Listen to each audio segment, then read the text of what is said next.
Hello everyone! Today I'll be talking about my expectations for the sequel to The Legend of Zelda Breath of the Wild at the Nintendo Direct at E3 2021. So without any further ado, let's get into the topic. Actually, short disclaimer, I have no idea what I'm talking about and simply hope you're the kind of Nintendo fan that enjoys this kind of content, and if you are, let's actually get into it now.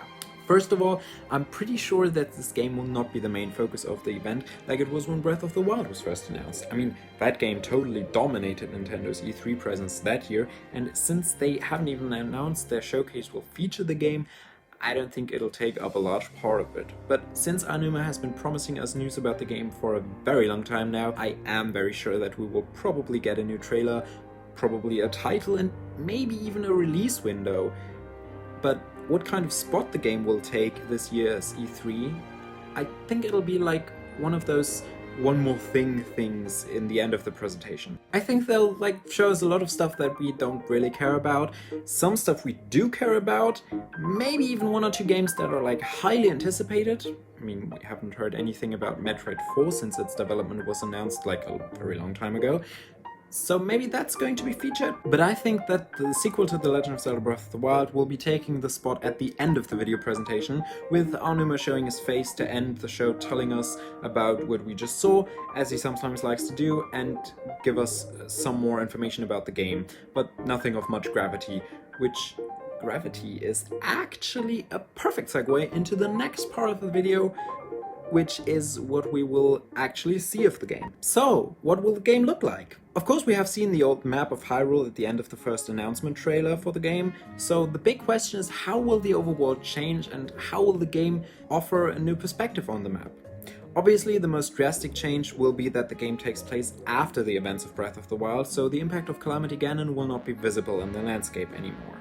But as the first trailer suggested, there will be a new threat, or at least an old threat returning that Link and Zelda will have to deal with now. And maybe this threat will also be able to change the landscape, as we can see Hyrule Castle lift upward in the end of the trailer. Now, this could mean a couple of things.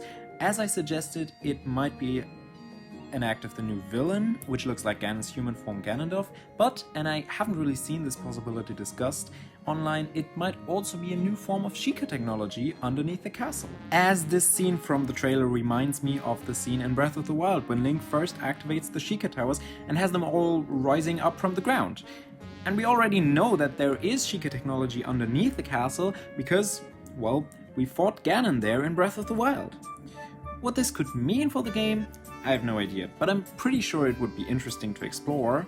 Another theory that is more commonly discussed online is that the castle is actually rising up in the sky, perhaps along other landmasses in Hyrule, forming a new kind of skyloft, making the way for more air-based gameplay, which I think would be really cool, and allow the game to introduce new caves and tunnels within the craters.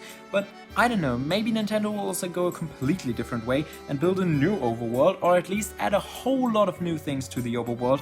How this could be explained within the story, I don't know. I mean, the entrance to the cave from the trailer looks like something that should have been there in Breath of the Wild, and of course just saying, hey, this doorway suddenly appears somewhere in the world just because, well, this is a new game, doesn't really make sense.